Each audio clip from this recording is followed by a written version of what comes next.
Bienvenido a la serie De la butaca al pizarrón, los usos didácticos del cine. Esta es una serie producida por la Facultad de Artes y Diseños de la UNAM en colaboración con la Coordinación de Universidad Abierta y Educación a Distancia para la Barra de Mirador Universitario. Esta serie tiene como propósito compartirte técnicas, procesos, herramientas y reflexiones acerca del potencial que tiene el uso de películas en la docencia, especialmente en la enseñanza a nivel media y superior, en asignaturas de humanidades, de artes, de ciencias sociales y en cualquier otra asignatura donde haya un docente apasionado por el cine y que quiera llevarle películas a sus alumnos. Hemos estructurado esta serie en 5 programas. El primer programa está dedicado a reflexionar acerca del uso didáctico del cine de manera general. El segundo programa hablaremos de la herramienta más importante y más necesaria para hacer un uso eficaz del cine en las clases, que es el análisis cinematográfico. El tercer programa está dedicado al cine de ficción, que para muchos espectadores es el único tipo de cine que existe. El cuarto programa es el cine de documental, el cine de no ficción, que a diferencia del cine de ficción, pues tiene como referentes hechos, sucesos, personajes históricos y su referente son las cosas cotidianas, las cosas de la realidad. El quinto programa tiene que ver con procedimientos, metodologías específicas para llevar a cabo una secuencia didáctica en la clase utilizando películas. En este primer capítulo de la serie hablaremos del uso didáctico del cine en general, con 2 maestros de la Facultad de Artes y Diseños de la UNAM, el doctor Francisco Villaseñor y la doctora Sandra Soltero. Ambos nos compartirán sus experiencias utilizando películas en sus clases durante muchísimos años. En el caso del doctor Francisco Villaseñor, en la asignatura de Teoría e Historia del Arte, y en el caso de la doctora Sandra Soltero, en la asignatura de Diseño Audiovisual e Hipermedia. Acompáñanos, porque seguro que de esta entrevista saldrán ideas fascinantes para que tú también puedas incorporar películas en tus asignaturas y en tus clases.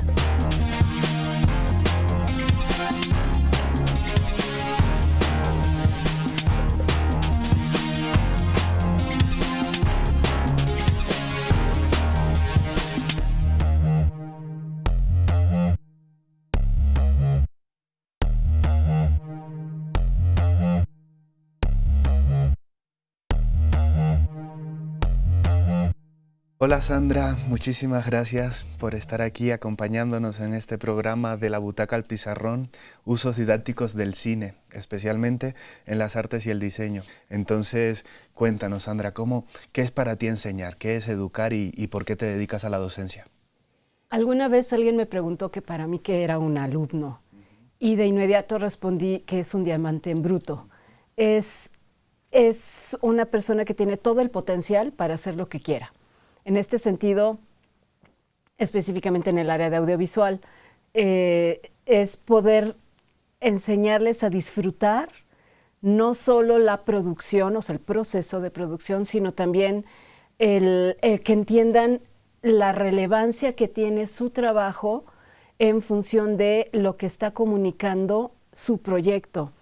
Y entonces el potencial que tiene también, no solo para un cliente, o sea, no solo el resultado inmediato del cliente, sino también cómo esto puede incluir al público, a los espectadores, y entonces entienden que lo audiovisual no es solo para entretenimiento, ¿no? Sino que también pueden tener una función social sumamente relevante. Y es que además la producción también te puede cambiar la vida, ¿no? El proceso de hacer una película, conectas con un montón de gente que en muchas ocasiones esa gente se convierte en tus mejores amigos para siempre, ¿no? Entonces es cierto lo que mencionas, que es pensando en el público, pensando en el cliente, pero también pensando en uno mismo y toda la organización social del trabajo que se da en torno al cine, que es muy potente, ¿no? Entonces pasemos ahora a hablar del cine, ¿no? ¿Qué es para ti el cine? ¿Te consideras cinéfila? Yo estoy seguro que sí, pero ¿hasta qué punto eres cinéfila? ¿Cómo empezó en ti esa cinefilia? ¿Cuál es tu película preferida o cuáles son tus películas preferidas en la historia del cine y por qué? ¿Recuerdas cuando las vistes? ¿Cómo te sentiste? Por favor, compártenos. Soy todavía de las viejas generaciones en donde los cines eran enormes, las pantallas eran fenomenales, cabíamos como 500 personas o más en la sala y era todo un ritual y todo un evento ir a la sala del cine. Y el hecho de poder ver las imágenes en ese tamaño espectacular te atrapaba. Lamentablemente con las salas de ahorita muchas veces se pierde todo ese proceso de inmersión, o sea, realmente olvidabas dónde estabas o con quién estabas y te metías en la película.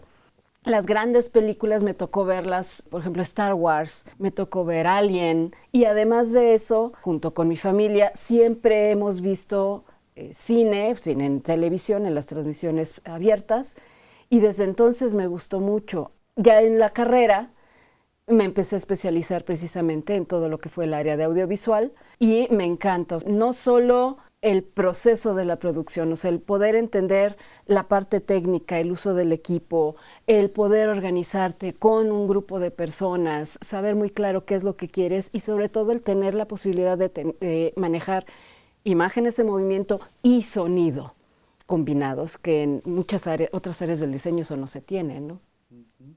Y como bien has dicho, estamos en una época de transformación, ¿no? Ya han cambiado las salas, pero también han cambiado los hábitos de consumo cinematográfico con la llegada de las plataformas de cine en demand, que los podemos ver en el teléfono, en la tablet, en una computadora, y pues hay quien sostiene, ¿no?, que por un lado se pierde toda esa magia asociada a los grandes palacios de exhibición cinematográfica, pero por otra parte están las ventajas que implica que más gente tenga acceso a ver películas de manera inmediata, ¿no? La inmediatez del acceso al consumo cinematográfico y por otra parte el aumento de plataformas en las cuales pues, los jóvenes que están produciendo cosas pueden darse a conocer, ¿no? Porque la posibilidad de tener un canal en YouTube te permite, si has hecho un cortometraje, al día siguiente lo puedes estar estrenando y distribuyendo a todo el mundo, ¿no? En ese sentido creo que un deber muy grande que tenemos los maestros de audiovisuales es transmitirle a nuestros alumnos el interés y la pasión por hacer un buen uso de todos esos espacios y de todos esos canales para distribuir y socializar el cine o las producciones audiovisuales que realizan, ¿no? En este sentido, hablando de nuestras funciones como maestros, ¿tú te recuerdas a algunos maestros que te hayan marcado, que hayan sido excelentes maestros? Y cuéntanos, ¿por qué fueron buenos maestros para ti? ¿Qué recursos utilizaban en sus clases para que hayan sido maestros inolvidables?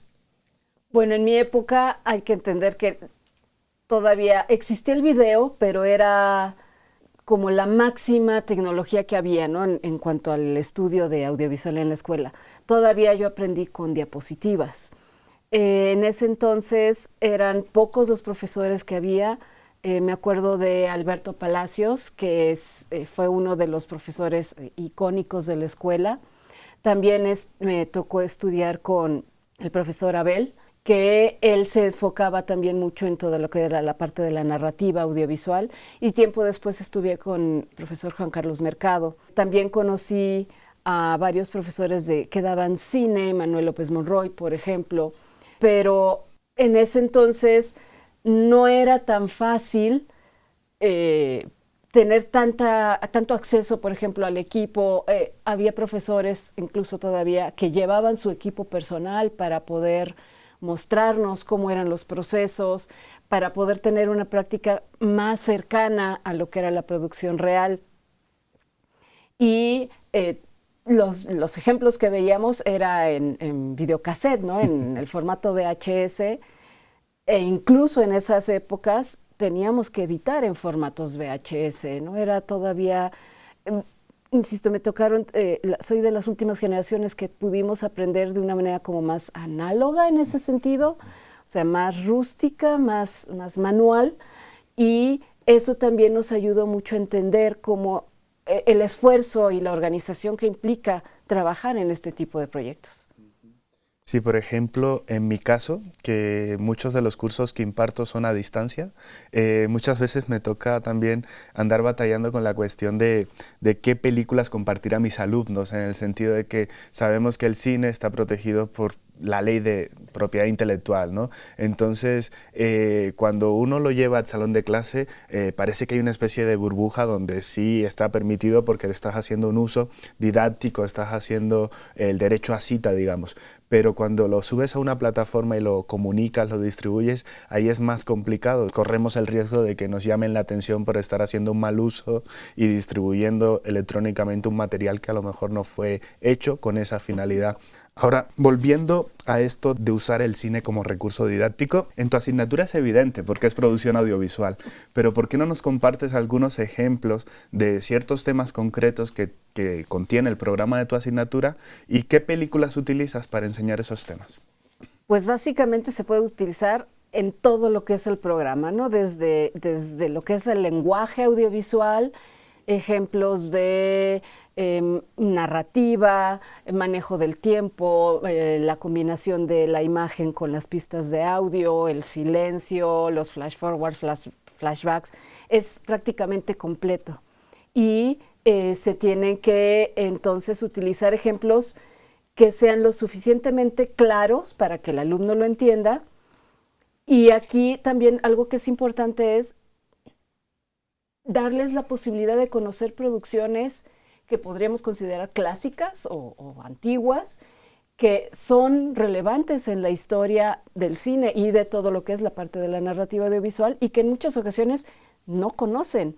Entonces también enseñarles que no solo lo que se presenta de manera comercial o de moda o lo más reciente es lo único que existe, sino en ocasiones también que entiendan que esto que están viendo actual, recién presentado, está retomando lenguajes o propuestas técnicas que existen desde muchísimo antes. Y eso amplía mucho su bagaje cultural y también su bagaje cinematográfico y audiovisual. Claro.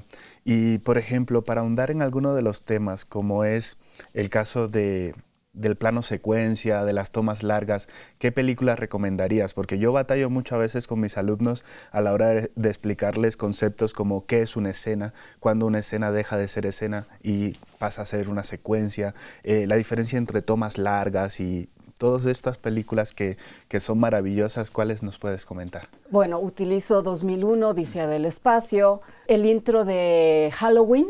Todo es un plano secuencia. También menciono mucho el arca rusa, pues, que es básica. También el intro de Boogie Nights, que es todo un plano secuencia. Algo que les llama mucho la atención es también toda la secuencia de la persecución en el estadio del secreto de sus ojos, que esa, por ejemplo, la analizamos y también les muestro el making of para que vean que no es posible hacerla en un solo plano secuencia real y entonces empezamos a entender la parte técnica de la producción de cómo es el empalme para dar la continuidad. ¿Por qué crees que el cine puede ser una herramienta poderosa para la enseñanza de no solo nuestras materias, sino de cualquier otra asignatura? Porque atrapa. Perfecto. Atrapa no solo por la historia o la narrativa, sino también por el proceso técnico. O sea, el diseño de la imagen y la unión de la imagen con el audio hace que tengas una pregnancia, o sea, se te queda lo que ves y lo que oyes y entonces en ese momento lo entiendes mucho mejor. Magnífico, pues no, muchísimas gracias, no podría estar más de acuerdo contigo. Entonces, con esto cerramos este primer bloque de preguntas a la doctora Sandra Soltero. Por favor, quédense con nosotros, a continuación van a ver una cápsula que va a ahondar en muchas de las cuestiones que tratan este programa. Espero que estén disfrutándolo y nos vemos a continuación.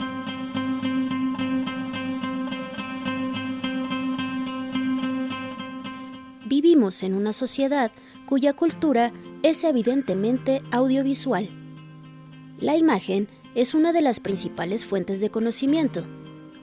Por ello, el cine, la televisión y los espacios dedicados a la creación bajo demanda ejercen un gran atractivo sobre los jóvenes hoy en día. El cine es un excelente recurso didáctico para favorecer y motivar el proceso de enseñanza y aprendizaje del alumnado, de las distintas etapas y niveles. Por esto, se hace preciso que el profesorado, con la utilización de estos recursos, sean capaces de dotar los medios que le permitan analizarlos críticamente. Por otra parte, el cine es un medio idóneo para despertar el interés por múltiples temas, otras culturas, paisajes, problemas o realidades. A partir de un plano, una secuencia o una película, se puede despertar el afán por saber más de un hecho histórico, un personaje real o de ficción, un país o un pueblo del que solo tengan vagas referencias. Y asimismo, puede percibir pautas de comportamiento y analizarlas con sentido crítico para profundizar en la educación, tan necesaria de los valores sociales. Valores como amistad, solidaridad, tolerancia, rechazo al racismo, pueden reforzarse en las aulas. El profesorado tiene la posibilidad de formarse y formar, realizando actividades interesantes y estimulantes que construyan un análisis y opinión crítica.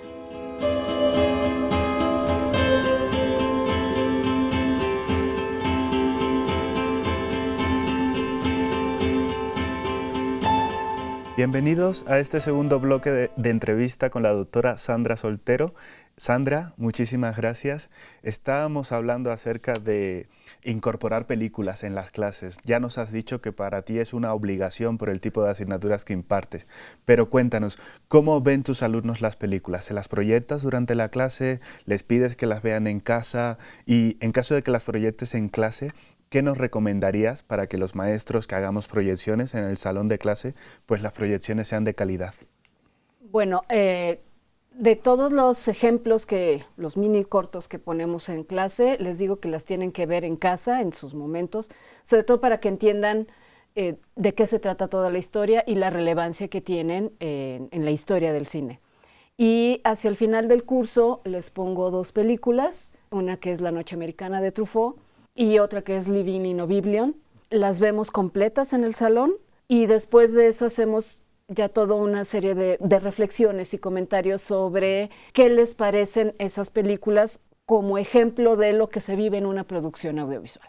Porque en el caso de La Noche Americana, bueno, se entiende que es una producción antigua, de los 70s, con toda la problemática técnica que había en ese entonces, pero lo que entienden es que incluso cualquier producción, por más profesional y por más presupuesto que tenga, siempre va a tener una serie de problemáticas, de imprevistos y cómo eso se tiene que ir solucionando. Y en el caso de Living in Oblivion, como ellos ya vivieron todo lo que es la parte de la producción de sus ejercicios, se sienten súper identificados porque ellos han vivido algo muy similar a lo que pasa en la película y entienden mejor, se identifican mejor con los personajes. Y en el caso de las presentaciones, bueno, yo siempre pido que sea un lugar oscuro, lo más oscuro posible.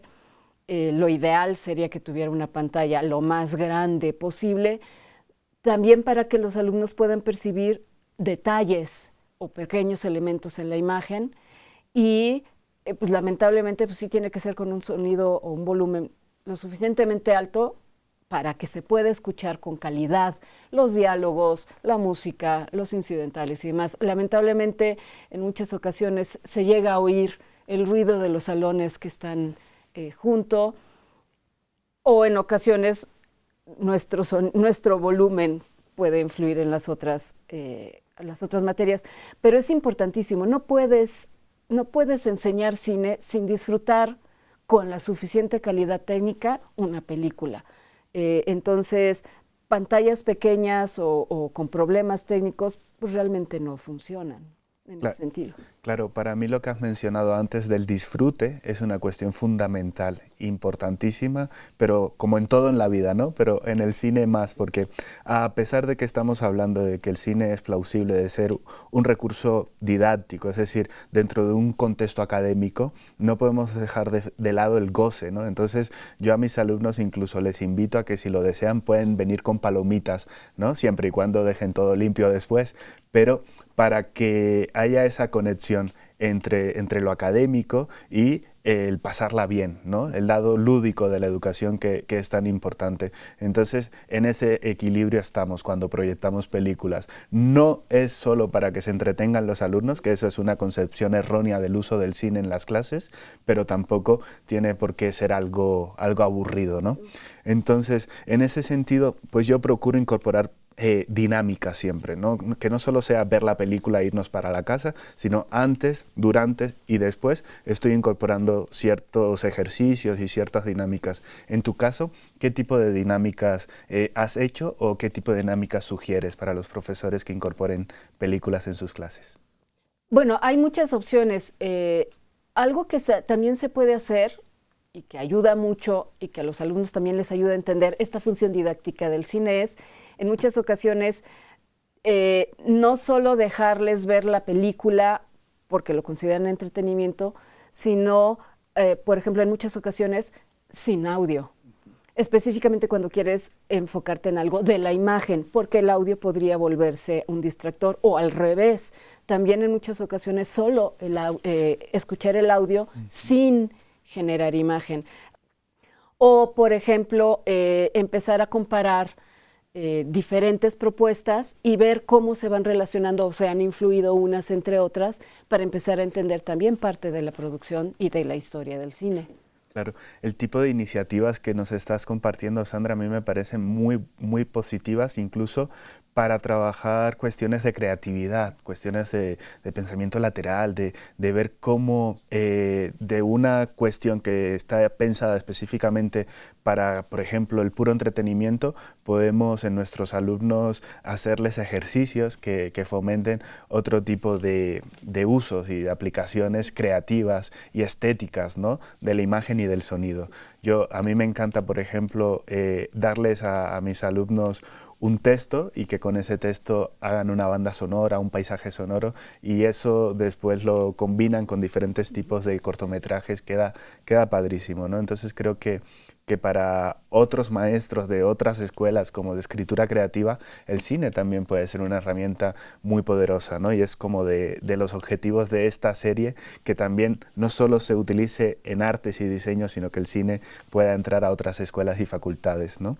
Y, por ejemplo, esto nos lleva a que los alumnos de pronto tengan experiencias inesperadas con el cine, experiencias que les pueden transformar la forma de pensar el arte, la creatividad o incluso cambiarles la vida. ¿En tu caso has tenido alguna experiencia memorable con algún alumno, con alguna película, en algún proyecto? Por ejemplo, ha habido algunos casos en enseñarles películas antiguas o clásicas, que ha habido alumnos que se han enamorado, por ejemplo, de Kubrick, que nunca habían visto Kubrick y después se vuelven expertos en Kubrick. O también ha habido alumnos que a partir de eso han continuado sus estudios especializándose. Tengo el caso de un alumno que ahorita ya somos prácticamente compañeros, amigos, que a raíz de todo lo que estuvimos viendo decidió entrar a la maestría de análisis cinematográfico y después en doctorado. Y ahorita es un investigador en todo lo que es la parte del área audiovisual. Y obviamente transmite todo eso, esos conocimientos y ese entusiasmo a sus propios alumnos, ¿no? Entonces sí es algo muy interesante poder darles una visión completamente nueva y enriquecedora. Qué maravilla y qué importante es esas experiencias, ¿no? de contagiar a nuestros alumnos con lo que nos apasiona, ¿no? Y el cine en ese sentido es una disciplina muy agradecida, ¿no? Porque sabiendo escoger según qué películas y aceptar con el público al que va dirigida, pues como has dicho anteriormente, el grado de conexión que se da es muy potente, ¿no? La posibilidad esta de empatizar con personajes, con historias, de proyectarnos dentro de esas historias, ¿no? Y eso es otra de las cuestiones que hace que el cine sea tan poderoso, ¿no? El poder trasladarnos mentalmente, aunque sea a cualquier época, y ponernos en el traje y en la piel de personajes pues que nunca seremos, ¿no? Como dice la canción de Joaquín Sabina. Entonces, en ese sentido, si tú pudieras llevar a tus alumnos a una época pasada, o tú misma, si pudieras entrar en la diégesis de una película de ficción, ¿cuál sería? ¿Y por qué? Todas. De todas. Todas. Me gustaría que conocieran producciones de gran presupuesto para entender la dinámica de qué es trabajar en grandes escenarios con un grupo de personas enorme y sobre todo con la dinámica tan constante y tan intensa de lo que es la producción, pero también me gustaría que trabajaran en producciones independientes, pequeñas, en donde también pudieran conocer esta otra forma de trabajo y en donde realmente el valor que se le da a cada persona es a veces mucho mayor, precisamente porque puede resolver muchísimas áreas de trabajo. También tendrían que entender cómo funciona un documental. E incluso dentro de eso, bueno, a mí me gusta mucho la ciencia ficción, también para que pudieran entender específicamente la parte de la producción de efectos, no solo efectos digitales, sino también los efectos prácticos en escena. Y entender, por ejemplo, cómo también se tiene que hacer la producción en foro, en el set, pensando después en la incorporación de todo lo que serían los efectos digitales. O en un gran drama, en donde prácticamente no debería haber efectos especiales y entonces toda la fuerza cae específicamente en lo de la actuación. En ese sentido, pues, sí serían pues, prácticamente todas. Todos, sí, maravilloso. No se van a aburrir tus alumnos, definitivamente. Y cuéntanos, Sandra, ya para ir finalizando, ¿qué otro tipo de recursos usas en tus clases, aparte del cine? ¿Qué recursos audiovisuales? ¿Utilizas algún canal de YouTube, videos, hipermedia, multimedia? ¿Qué más? Usamos también algunos ejemplos que hay en YouTube sobre todo comparativas de directores, por ejemplo, cursos de iluminación, que bueno, en ocasiones no se pueden hacer tan fácil en la escuela. También hay cursos sobre escenografía o diseño de vestuario, también sobre producción de efectos especiales.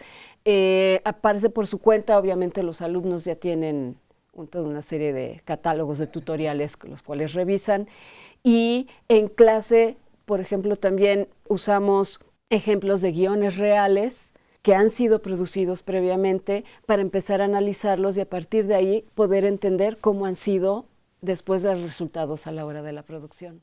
Fantástico, pues muchísimas gracias, Sandra. He estado maravillado con todo lo que nos has compartido. Estoy seguro que la audiencia también. Esta serie pretende pues compartir con ustedes experiencias de maestros como la doctora Sandra Soltero que hacen un uso diferente del cine en sus clases, más allá del entretenimiento. El cine puede ser una herramienta muy poderosa para transmitir el conocimiento. Así que les invito a que nos acompañen a lo largo de los próximos capítulos porque vamos a estar invitando a maestros de diferentes disciplinas, de diferentes áreas de conocimiento. A continuación vamos a ir a una pausa y les invito a que aprovechen esta pausa para ponerse en contacto con el programa a través del Twitter, del correo electrónico y estén atentos porque vamos a estar haciendo algunas dinámicas que les podrán llevar a sus manos algunos regalos. Muchísimas gracias.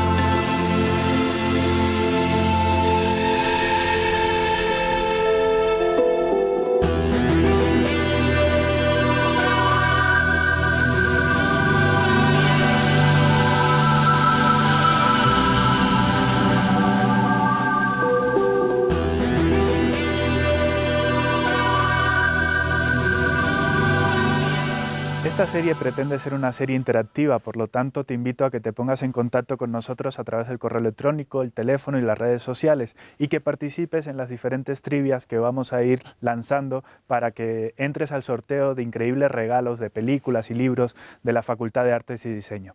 La trivia de este primer programa es: ¿en qué año se estrenó en México la película francesa La Noche Americana, del director François Truffaut? Si sabes la respuesta, por favor, escríbenos y te llamaremos si resultas ganador.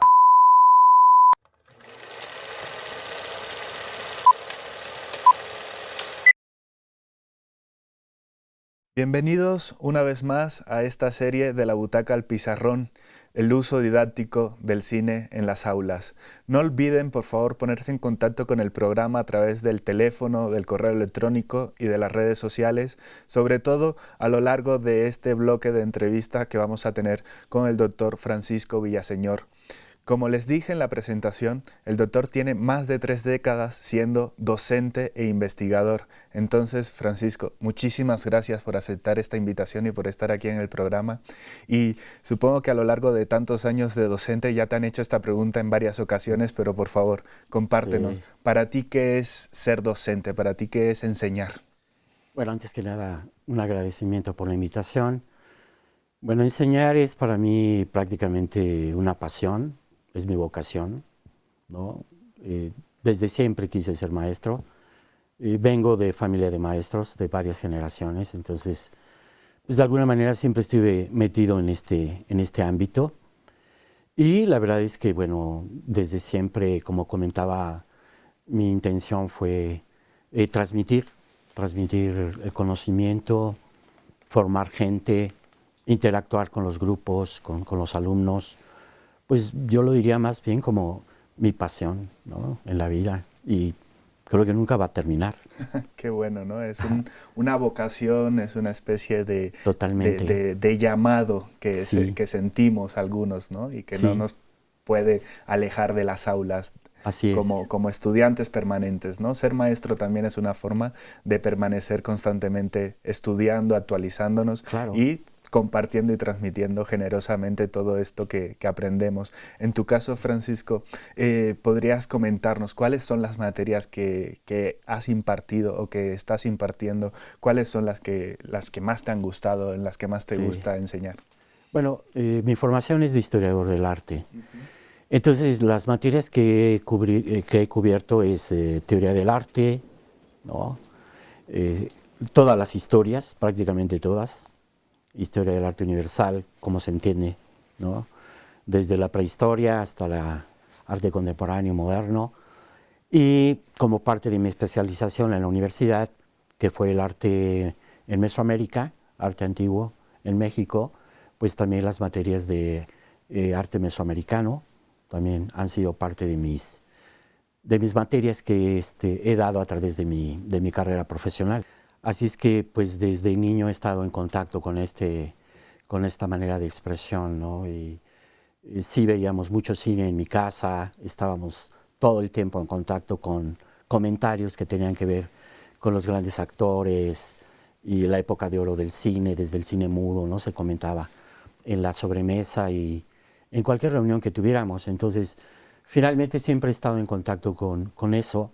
Sí tuve un gran impacto del cine, porque pues todavía me tocó las grandes superproducciones en estos cines magníficos, ¿no? Que bueno, pues era una experiencia diferente a lo que es hoy, ¿no?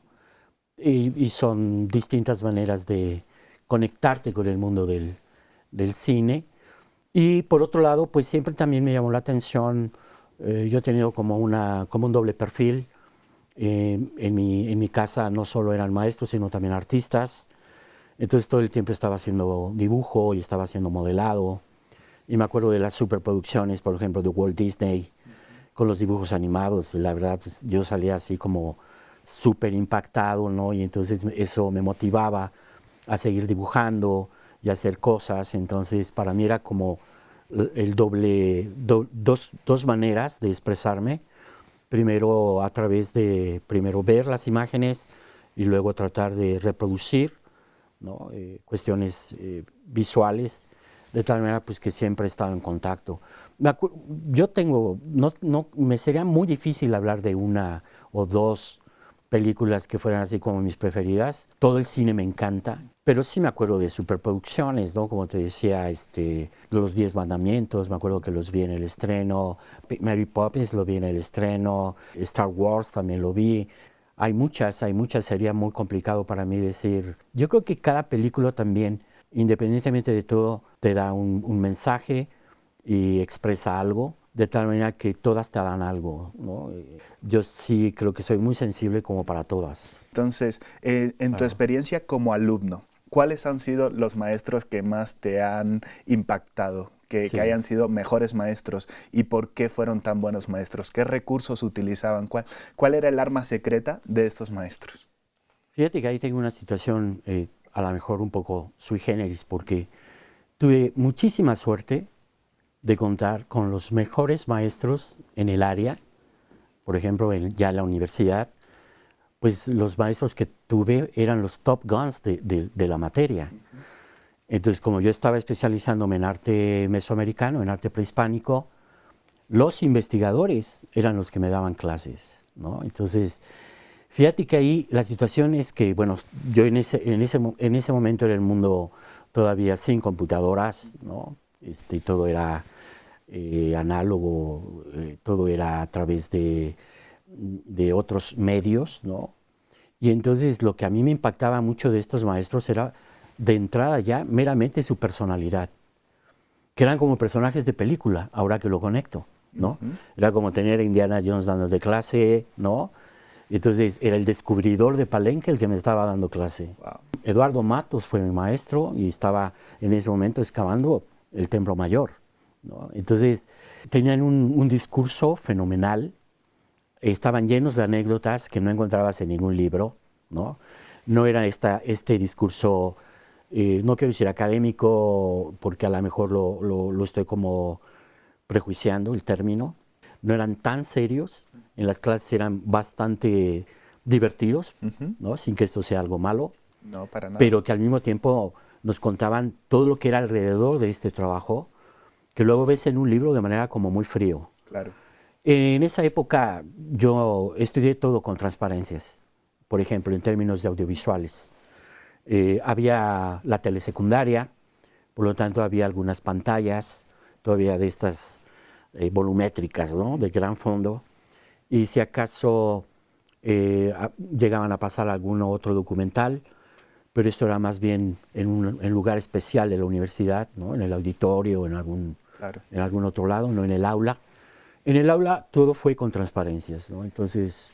Y esto que mencionas de los maestros así carismáticos que transmiten el conocimiento a través de anécdotas y de historias, a mí me lleva directamente a pensar en este potencial que tiene el cine. El cine son historias, es storytelling, que está de moda decirlo actualmente, pero en otras palabras es narrativa y que es algo que tiene miles de años. Desde Aristóteles y su poética está comprobado el poder que tiene la narrativa para construir sentido y para transmitir conocimientos, ¿no? Entonces, creo que eso es maravilloso. Entonces, entrando ya en materia, Francisco, ¿serías tan amable de compartirnos cómo has usado el cine en tus clases, así como de manera muy breve? Ya tendremos oportunidad para ahondar en el siguiente bloque. Claro. Bueno, si hablamos, por ejemplo, de la materia de historia del arte, pues que tienes que revisar de manera casi lineal, ¿no? El reconocimiento de los estilos, el que aprendan a leer las imágenes, que creo que también, tratando de conectarlo también con el cine, a mí me ha interesado mucho hacer la dirección de arte. Entonces, y creo que es muy importante que los alumnos de artes y de diseño entiendan muy bien a través del tiempo cómo se han manejado los distintos estilos, qué es lo que había, ¿no? Y entonces, bueno, como parte de eso, es muy difícil transmitir en aula, por ejemplo, los ambientes, ¿no? Yo puedo estar explicando la prehistoria y puedo estar hablando de los estilos y darles ejemplos, pero es bien difícil, es muy difícil transmitir el ambiente de la época. En ese sentido, el cine es maravilloso, porque el cine también te ayuda a entrar, ¿no? En un cierto tipo de inmersión, digamos, a sentir lo que estaba pasando de manera totalmente contextual. Por darte un ejemplo, de repente, por ejemplo, les pido ver La Misión con Robert De Niro, ¿no? Cuando voy a entrar a hablar del proceso de la conquista. Entonces, bueno, yo puedo hablar de estilos, ¿ves? Pero es como algo muy frío. Y yo comparto lo que decías anteriormente. Yo creo que el buen maestro de historia es un storyteller, es el que da historias. A veces, más bien creo que somos cuentacuentos, ¿no? Un poco más serios, pero en realidad es eso. Entonces, cuando logras conectar los ambientes, hay un impacto fenomenal Y a lo que es muy, muy frío, muy sin sentido, ellos le agregan ese sentido cuando tienen esa experiencia. Entonces me parece que ahí hay un impacto. Me ha servido muchísimo, por ejemplo, Barry Lyndon, para tener todos estos ambientes, ¿no?, del barroco, de los escenarios, de los espacios, las luces, que en ese sentido es maravillosa la película, ¿no? También pues tiene esa manera de transmitir. Claro que hay que decirles que, bueno, la propia expresión del contenido cinematográfico es en sí misma una interpretación. Por supuesto. ¿No?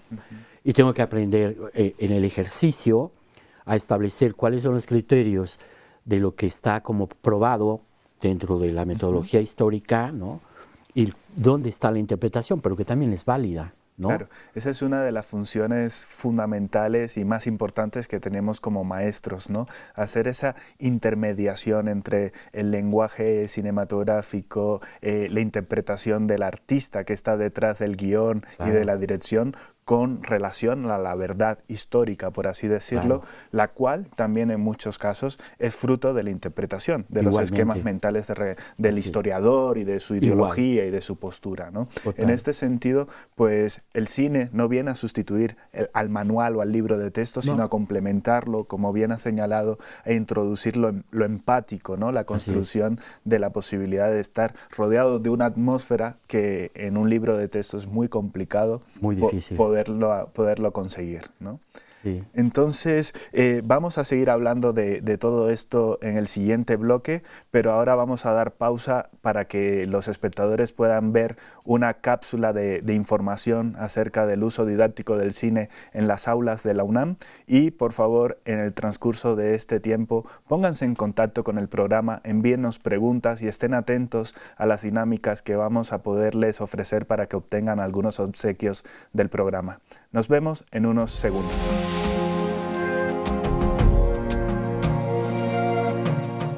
Para este programa te recomendamos The Wire, Bajo Escucha, recomendada para cualquier asignatura de sociología, ciencias políticas, economía o historia del siglo XX.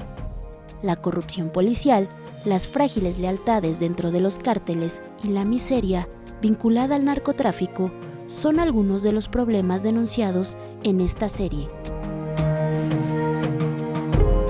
Chernobyl, una maravillosa serie basada en hechos históricos, por lo tanto, muy útil en clases de historia, pero también en cuestiones relacionadas con la prevención y atención de desastres. La serie relata desde múltiples puntos de vista lo que aconteció en torno a una de las mayores tragedias en la historia reciente, la explosión en la central nuclear de Chernobyl en Ucrania, así como los sacrificios realizados para salvar al continente de un desastre sin precedentes.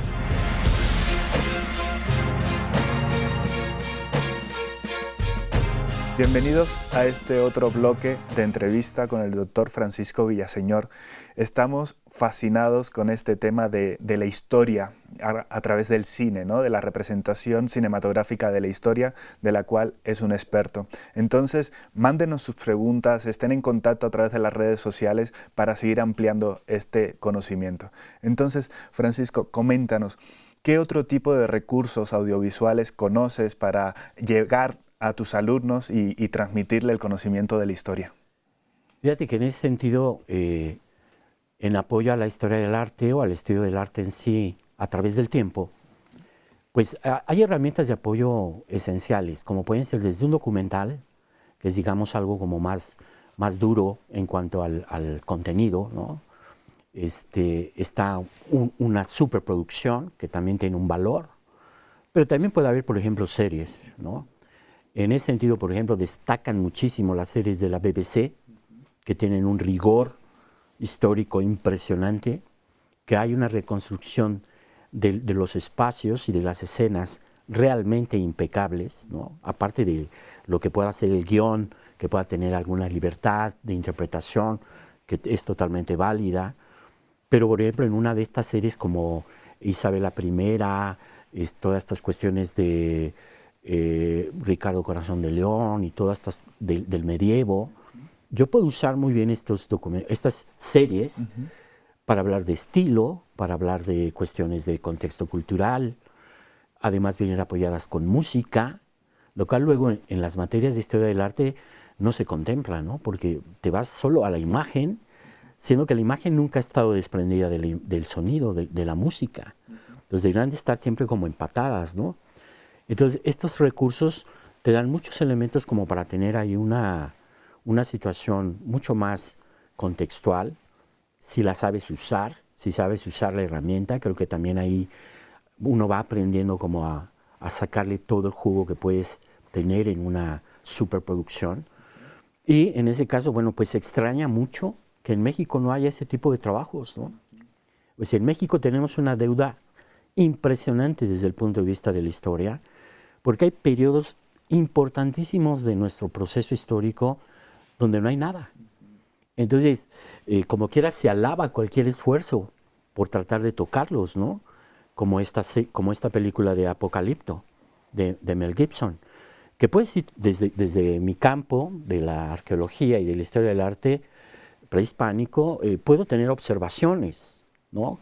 Pero finalmente es un intento de llevar algo que la gente nunca ha visto y que de alguna manera tuvo un gran impacto. Que bueno, uno de los grandes huecos que tenemos dentro de nuestra cinematografía es la conquista de México, tal cual, que es el parteaguas, ¿no? Es un antes y es un después. Pero parece que todavía nos cuesta como trabajo entrar a ese tema. Entonces, bueno, podría haber observaciones, observaciones de dirección de arte, vestuario y cuestiones así, que generalmente tampoco se documentan mucho. Hay un montón de materiales que prácticamente nadie ve, como los códices, la pintura mural, donde ahí hay datos que nos podrían ayudar, pero en ese sentido, aún así es tema de clase, ¿ves? Porque eso se puede plantear en la clase. Entonces, siempre son recursos como muy, muy atractivos. Y yo creo que esto aparte va caminando de forma súper dinámica, ¿no? Porque, bueno, ahora hay otras plataformas, hasta un smartphone te puede servir para, en un momento dado, ver una imagen o ver una escenografía o una escena. La materia de historia del arte alimenta todo eso, ¿no? Porque a los que estamos enseñando son productores, ¿no? No son historiadores, son productores. Entonces lo que tienes que hacer es impactarles en cuanto a la lectura y el lenguaje de la imagen, y que sepan distinguir, digamos en términos de tiempo histórico, pues los distintos estilos, las tendencias, para que de alguna manera después, a partir de eso, ellos puedan recrearlas o puedan deconstruirlas o puedan motivarlos a hacer algo, ¿no? Pero siempre con conocimiento de causa. Claro, y el desarrollo también de la mentalidad y del pensamiento crítico, como dice Marc Ferro en sus libros, ¿no? El cine histórico o el cine con temática histórica no solo nos enseña por lo que nos representa, sino también por lo que no está representado y que los historiadores han demostrado que existió, ¿no? Por ejemplo, las películas propagandísticas nazis, ¿no? De Leni Riefenstahl, no nos muestra el Holocausto, no nos muestran los campos de concentración, pero al hacer un análisis y una lectura de esas películas con un pensamiento crítico, el historiador puede sacar unas conclusiones muy interesantes, ¿no? Y también agradezco mucho lo que has mencionado de la existencia de otros tipos de cine, ¿no? Está el documental, pero dentro del documental también podemos diferenciar entre diferentes corrientes. El documental que es de observación etnográfica puro y duro, como por ejemplo puede ser Frederick Wiseman o Jan Ruch, y otro tipo de documental donde hay más participación y más construcción por parte de un director, como en el caso de Michael Moore, cuyas películas pues es su visión y su interpretación de las cosas. Entonces a los historiadores o a los estudiantes de historia hay que hacerles esa advertencia, ¿no? Que por el hecho de que sea documental no significa que sea la verdad absoluta, ni siquiera en este documental de carácter más etnográfico, porque desde donde colocas la cámara y la duración de las tomas y la duración de los planos ya estás haciendo una selección que sesga de algún modo lo que se está representando. Sí, porque pasa a través del productor, ¿no? Por supuesto. Hay una lectura, obvio. Del productor y también de los esquemas de distribución. Que o si desde quieres, donde eliges un encuadre, ¿no? Y todo es selectivo. Es todo tiene que ver con una subjetividad anclada en un contexto específico. Y este es el papel que tenemos los críticos, los analistas del cine, junto con los historiadores, de hacer estas mancuernas para decodificar todo este imbrincado sistema, ¿no? Pero bueno, coméntanos por favor, más específicamente, en tus clases, ¿cómo es el uso que le das a las películas? ¿Le pides a tus alumnos que las vean antes de clase o las proyectas durante de la clase y luego llevas a cabo ejercicios? ¿Cómo es ese proceso? Pues en realidad he tratado de manejar casi todas las opciones que conozco, ¿no? Desde recomendarles previo a la clase, mandarles la película para que la puedan ver y puedan hacer observaciones. A veces les doy, digamos, como una rúbrica a llenar. A veces es totalmente libre, ¿no? Los mando a la guerra sin fusil para ver qué es cómo se impactan, qué es lo que sienten. En clase lo comentamos, lo sumamos a todas las imágenes que estamos viendo ligadas con la dirección de arte, por ejemplo, de la época, ¿no? Para tratar de conectarlas. A veces les pido un ensayo crítico, ¿no? Que tenga que ver con algún punto que yo quiera como llamarles la atención. Y en otras ocasiones, si uso documentales, que a veces es más frecuente, los puedo ir parando y puedo ir comentando, aprovechando, digamos, la ambientación del documental y los ejemplos que trae el documental. Entonces ahí nos vamos deteniendo, de tal manera que un documental a lo mejor de 15 minutos, pues terminamos viéndolo en 1 hora, ¿no? Claro. O 1 hora y media. Pero eso enriquece aún más la experiencia. Claro, desde mi punto de vista y de la materia, pues no analizo la parte del lenguaje, digamos, audiovisual, sino estilo, arte, toda la cuestión de los lenguajes visuales, la evolución de los estilos, cómo se plasman, ¿no? La asertividad, por ejemplo, si se está recreando un vestuario, ¿no? O un atavío en relación a lo que estamos viendo. Da muchísimo. Y aparte, como es algo dinámico y ellos pueden intervenir todo el tiempo, siempre, aunque analice un mismo documental, siempre veo algo diferente. Por supuesto. Siempre es dinámico, ¿no? También depende mucho de ese diálogo iterativo que sucede con los alumnos, ¿no? Que cada grupo de alumnos es diferente, tienen expectativas diferentes, se fijan en cosas que a veces ni siquiera uno es capaz de observar. Que yo no había visto y de repente ahí está, ¿no? Y esa es la gran riqueza que tiene el cine, el poderlo socializar, ¿no? Y de esa experiencia tan bonita, pues surgen nuevas lecturas que agrandan nuestro disfrute, ¿no? de la experiencia cinematográfica. Y bueno, para ir cerrando, Francisco, en breves palabras, coméntanos, ya lo hemos dicho, ¿no? A lo largo de toda esta entrevista, pero ¿por qué el cine puede ser un arma, una herramienta poderosa en las clases, en la enseñanza? Bueno, yo creo que es lo que decíamos, ¿no? Te da la posibilidad de entrar a un ambiente donde tú no estabas, ¿no? Te da la posibilidad de estar como un observador, pero a lo mejor también asumir como que eres parte de eso. Entonces tiene un impacto total. Digamos que es ahora sí como 4D, ¿no? Es decir, impacta todo. Muchas de tus emociones, sentimientos, no solo la parte racional. Creo que la parte más aburrida de la materia es convertirla en algo meramente racional, ¿no? La parte interesante es conectarlos con las emociones y conectarlos con los ambientes. Y entonces no hay mejor herramienta que el cine hasta ahora. Pero eso también puede cambiar, ¿eh? Y está cambiando, ¿no? Porque, afortunadamente ha habido nuevos inventos como la realidad aumentada, la realidad por virtual. Ejemplo, he hecho 2 o 3 experimentos en clases con VR, en inmersión total, y es increíble el impacto que tienen. Los alumnos salen fascinados, es decir, y ni siquiera hay una obligación de que aprendan nada, es divertido, están aprendiendo, salen contentos, con ganas de participar, es decir, es una súper herramienta, una súper herramienta. Conecta con estos niveles afectivos de la taxonomía de Bloom, ¿no? De la teoría de la enseñanza, cómo aprendemos mejor a medida que nos implicamos también emocional y afectivamente. Así es. Bueno, pues ha sido muy interesante las aportaciones del doctor Francisco Villaseñor a este programa sobre el uso didáctico del cine. Les invito a que si ya conocen algunos de los ejemplos de series o de películas que hemos mencionado, pues nos compartan sus impresiones y sus críticas o comentarios a estos títulos y estén atentos también porque vamos a estar estableciendo más dinámicas para que se lleven obsequios, así que les esperamos en el teléfono, en el correo electrónico y en las redes sociales. Sigan, que a continuación vamos a una pausa, pero estamos cerrando este programa del día de hoy.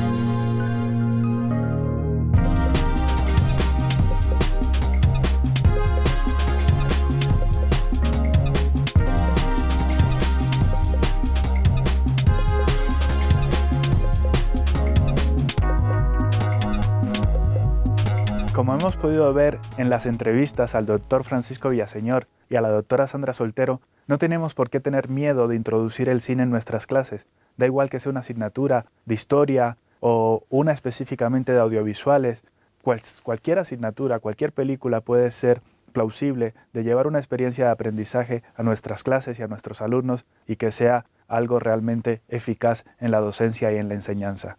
Este ha sido el primer programa de esta serie dedicada al uso didáctico del cine. Te invito a que nos acompañes en el siguiente, que estará dedicado a una de las herramientas que más debemos manejar para poder hacer un buen uso, el análisis cinematográfico.